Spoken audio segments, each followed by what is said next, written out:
Greetings, grace to you, and peace from God the Father and the Lord Jesus Christ. Today we will be continuing in Genesis chapter 31. Now Jacob heard the words of Laban's sons, saying, Jacob has taken away all that was our father's, and from what belonged to our father he has made all this wealth. Jacob saw the attitude of Laban, and behold, it was not friendly toward him as formerly. Then the Lord said to Jacob, Return to the land of your fathers and to your relatives, and I will be with you. So Jacob sent and called Rachel and Leah to his flock in the field, and said to them, I see your father's attitude, that it is not friendly toward me as formerly, but the God of my father has been with me. You know that I have served your father with all my strength, yet your father has cheated me and changed my wages 10 times. However, God did not allow him to hurt me. If he spoke thus, the speckled shall be your wages. Then all the flock brought forth speckled. And if he spoke thus, the striped shall be your wages. Then all the flock brought forth striped. Thus God has taken away your father's livestock and given them to me. And it came about at the time when the flock was mating, that I lifted up my eyes and saw in a dream, and behold, the male goats which were mating were stripped, speckled, and molted. Then the angel of God said to me in the dream, Jacob, and I said, Here I am. He said, Lift up your eyes and see that all the male goats which are mating are stripped, speckled, and molted, for I have seen all that Laban has been doing to you. I am the God of Bethel, where you anointed a pillar, where you made a vow to me. Now arise, leave this land, and return to the land of your birth. Rachel and Leah said to him, Do we still have any portion or inheritance in our father's house? Are we not reckoned by him as foreigners? For he has sold us and has also entirely consumed our purchase price. Surely all the wealth which God has taken away from our father belongs to us and our children. Now then, do whatever God has said to you. Then Jacob arose and put his children and his wives upon camels, and he drove away all his livestock and all his property which he had gathered, his acquired livestock which he had gathered in Paddan Aram, to go to the land of Canaan, to his father Isaac. When Laban had gone to shear his flock, then Rachel stole the household idols that were her father's, and Jacob deceived Laban the Aramean by not telling him that he was fleeing. So he fled with all that he had, and he arose and crossed the Euphrates River, and set his face toward the hill country of Gilead. When it was told Laban on the 3rd day that Jacob had fled, then he took his kinsmen with him and pursued him a distance of 7 days' journey, and he overtook him in the hill country of Gilead. God came to Laban the Aramean in a dream of the night and said to him, Be careful that you do not speak to Jacob, either good or bad.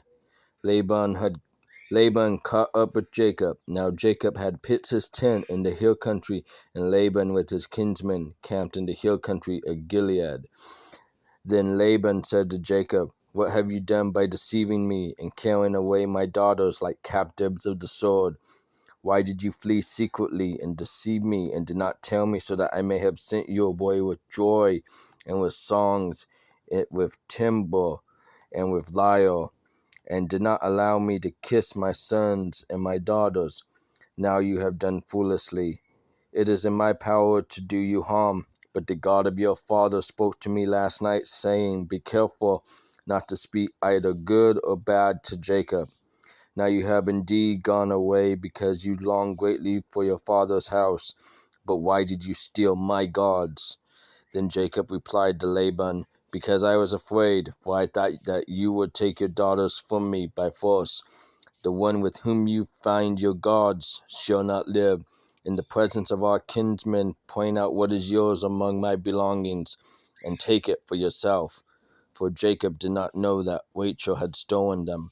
So Laban went into Jacob's tent, and into Leah's tent, and into the tent of the two maids, but he did not find them. Then he went out of Leah's tent and entered Rachel's tent. Now Rachel had taken the household idols and put them in the camel's saddle, and she sat on them. And Laban felt through all the tent, but did not find them.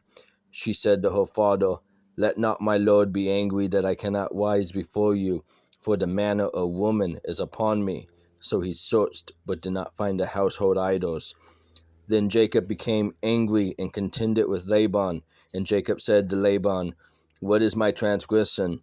What is my sin that you have hotly pursued me? Though you have felt through all my goods, what have you found of all your household goods?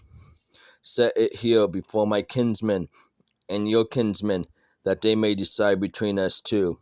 These 20 years I have been with you. Your ewes and your female goats have not miscarried, nor have I eaten the rams of your flock.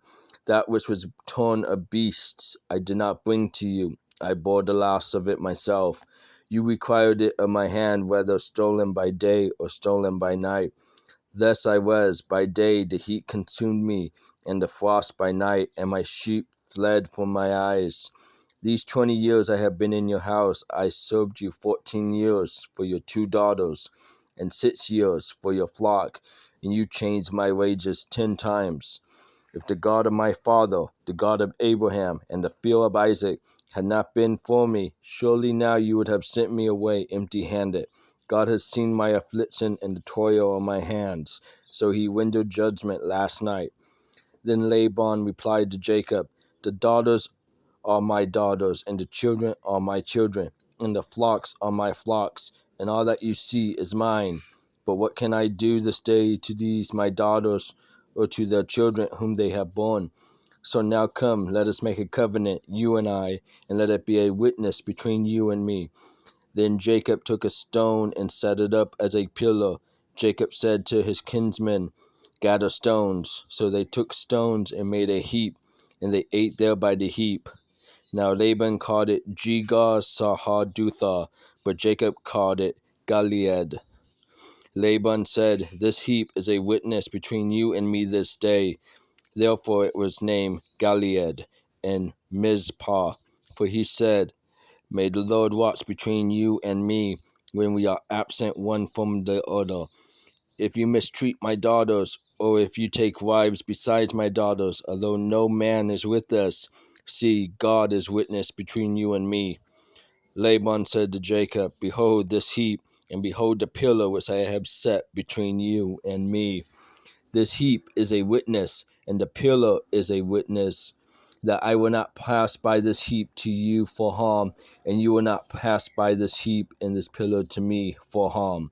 The God of Abraham and the God of Nahor, the God of their father, judge between us." So Jacob swore by the fear of his father Isaac. Then Jacob offered a sacrifice on the mountain, and called his kinsmen to the meal, and they ate the meal and spent the night on the mountain. Early in the morning Laban arose and kissed his sons and his daughters, and blessed them. Then Laban departed and returned to his place.